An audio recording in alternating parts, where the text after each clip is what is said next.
दोस्तों नमस्कार। अपना YouTube चैनल में आप सभी का एक बार फिर स्वागत है। वैसे तो सावन के महीने में भारत में महिलाएं चूड़ियां पहनती हैं, लेकिन इस बार ऐसा लगता है सावन के महीने में बांग्लादेश की सेना ने चूड़ियां पहन रखी हैं। पूरा बांग्लादेश जल रहा है, चारों ओर हिंसा, लूट, हत्या का तांडव हो रहा है। पाकिस्तान बांग्लादेश की सेना खामोश बैठी है, लगता है उसके हाथों में मेहंदी लगी है और उसने अपने हाथों में चूड़ियां पहन रखी है। बांग्लादेश में अवामी लीग के तो हिंदू और मुस्लिम कार्यकर्ताओं के घर जलाए ही जा रहे हैं। बांग्लादेश का कोई जिला और कस्बा ऐसा नहीं है जहां से ये खबर ना आ रही हो कि वहां रहने वाले हिंदू और सिखों के घरों को और उनके प्रतिष्ठानों को जलाया जा रहा है, निशाना बनाया जा रहा है। और ये सब कुछ किया जा रहा है छात्र नेता का चोला ओढ़े, पाकिस्तानी खुफिया एजेंसी द्वारा ट्रेंड किए गए उस नाहिद इस्लाम के समर्थकों द्वारा, बीएनपी के लोगों के द्वारा और जमात इस्लामी बांग्लादेश के लोगों के द्वारा। ये सब चीज़ें तो आप टीवी पर देख ही रहे होंगे, लेकिन मैं आपको लेके चलता हूं कि अचानक बांग्लादेश में ऐसा क्या हुआ अंतर्राष्ट्रीय स्तर पर कि भारत विरोधी सरकार को वहां लगा दिया गया। शुरुआत करता हूं वहां से कि जैसे ही भारत में चुनाव संपन्न हुए, मोदी जी ने पहली यात्रा रूस की चुनी, जो अमेरिका को चुभ गई। पहले से ही भारत से खार खाए बैठे जो बिडेन ने जॉर्ज सोरोस का खजाना खुलवा दिया बांग्लादेश में भारत विरोधी ताकतों के लिए, जिससे भारत को परेशान करने के लिए भारत में भारत के नज़दीक एक और भारत विरोधी सरकार को बैठाया जा सके। पाकिस्तान तो पहले से ही बांग्लादेश में चाहता रहा है कि भारत विरोधी सरकार बैठे, और उसके साथ ही सोने पे सुहागा तब हुआ जब जुलाई के चौथे सप्ताह के शुरू में शेख हसीना चीन गई। चीन ने दो मांग रखी थी शेख हसीना के सामने। पहली मांग थी कि बांग्लादेश अपना एक द्वीप चीन को दे दे, जहां पर वो भारत की निगरानी करने के लिए अपनी सेना को नियुक्त करना चाहता है और अपने सैन्य उपकरणों को लगाना चाहता है, जिससे शेख हसीना ने साफ इनकार कर दिया। मैं आपको बता दूं कि शेख हसीना ने अपने पूरे कार्यकाल में बांग्लादेश की जमीन से भारत विरोधी गतिविधियों की इजाज़त नहीं दी, और यही नहीं, उन्होंने भारत को हर संभव सहूलियतें प्रदान करी। इस बात पे चीन बहुत नाराज हुआ और इसके बाद बांग्लादेश की सरकार तीस्ता नदी का सफाई अभियान चलाना चाहती थी।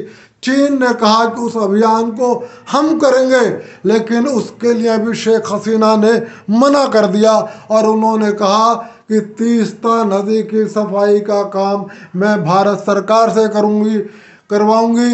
इस बात पर चीन बहुत नाराज हुआ और शेख हसीना को अपनी चीन यात्रा बीच में ही छोड़नी पड़ी और वो सीधे भारत आई और उन्होंने भारत को चीन के इरादों से अवगत करा दिया।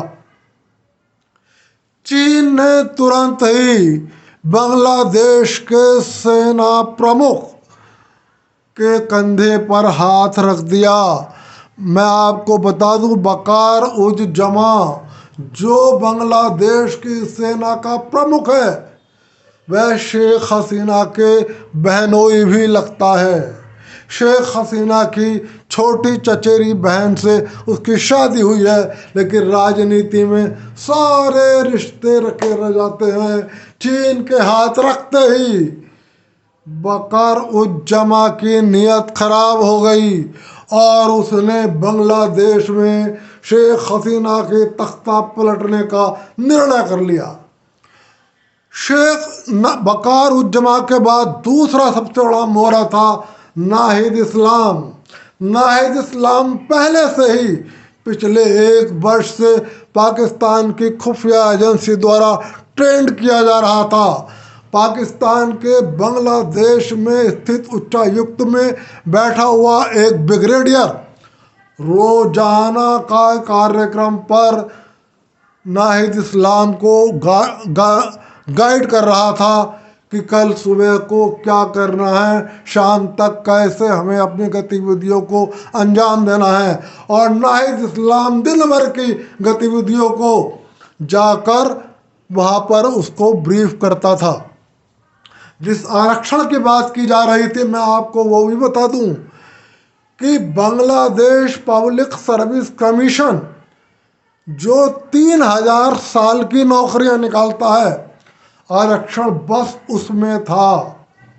और उसमें भी अब बांग्लादेश में स्वतंत्रता सेनानियों के इतने कम परिवार बचे हैं कि 30% आरक्षण होने के बावजूद मुश्किल से 200-250 लोग ही इंटरव्यू में पहुंचते थे। यानी कि 3000 में 200-250 नौकरियों का मसला था। ये कोई बहुत बड़ा इशू नहीं था। ये सिर्फ बांग्लादेश के छात्रों को गुमराह किया गया था नाहिद इस्लाम और उसके समर्थक आतंकवादी गुंडों के द्वारा। ये बांग्लादेश की पूरी कहानी की पिक्चर है।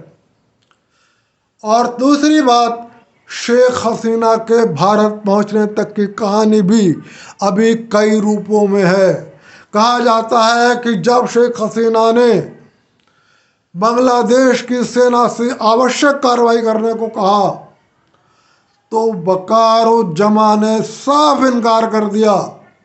और वक़ारुज्जमा अचानक प्रधानमंत्री शेख हसीना के निवास पर पहुंचे और उनसे कहा कि मैं आपको चेतावनी दे रहा हूं, या तो आप तत्काल देश छोड़ दें और इस्तीफा दे दें, वरना आपका कत्ल कर दिया जाएगा।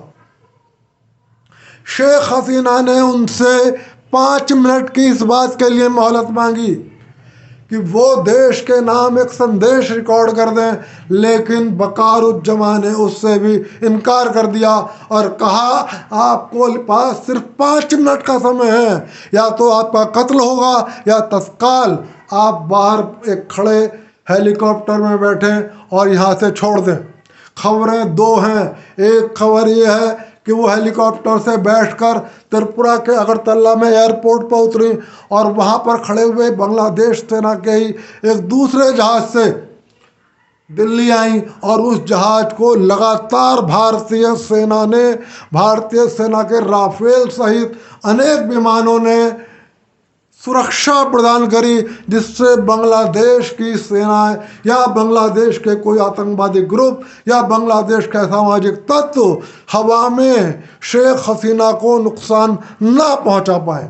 और दूसरी खबर यह है कि उन्होंने बांग्लादेश से ही वायुसेना का एक विमान पकड़ा, भारत से तत्काल मदद मांगी कि मुझे तुरंत देश छोड़ना है, मुझे भारत आने की इजाज़त दी जाए।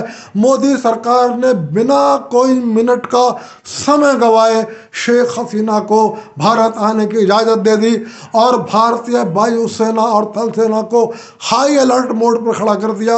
भारतीय वायुसेना ने शेख हसीना का विमान जब बांग्लादेश में ही था तब से बांग्लादेश के आसमान को अपने राडार पर ले लिया था कि कहीं कोई मिसाइल या कोई और चीज़ उस जहाज़ को नुकसान ना पहुंचा सके।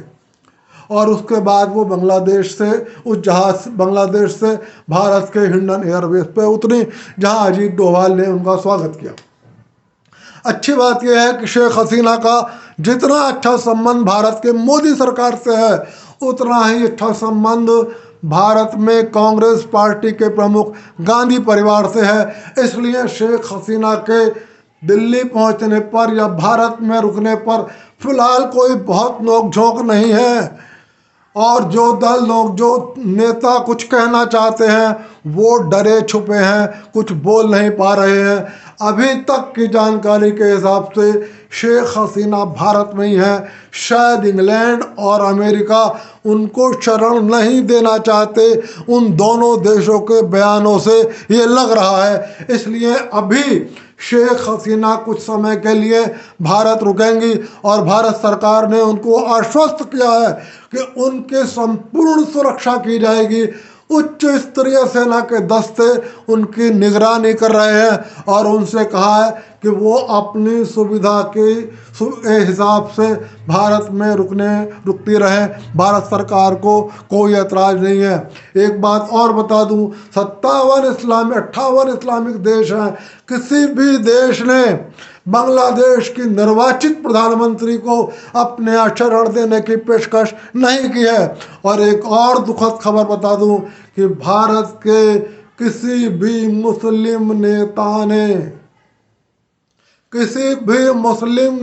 ने बांग्लादेश में हिंदू और सिखों पर जो जुल्म किए जा रहे हैं उसकी निंदा में एक शब्द भी नहीं बोला है।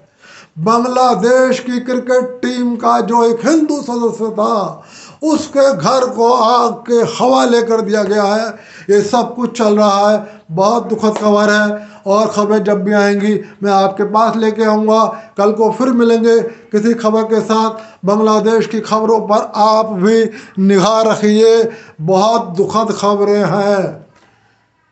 फिलहाल बात को यहीं समाप्त करता हूं। यदि आपको मेरा यह वीडियो पसंद आए इसे लाइक कर देना, आप मेरे चैनल को सब्सक्राइब कर देना। यदि कोई और खबर होगी तो कल फिर आपके साथ आऊँगा।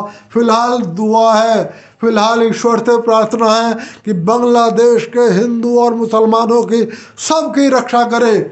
और बांग्लादेश की सेना से ये कहना है, यदि हाथों में मेहंदी लगा रखी है तो उसे धो लो, और यदि हाथों में चूड़ियाँ पहन रखी हैं तो उन चूड़ियों को तोड़ दो। अपना राज धर्म निभाओ और बांग्लादेश के निर्दोष नागरिकों की रक्षा करो। सबको नमस्कार।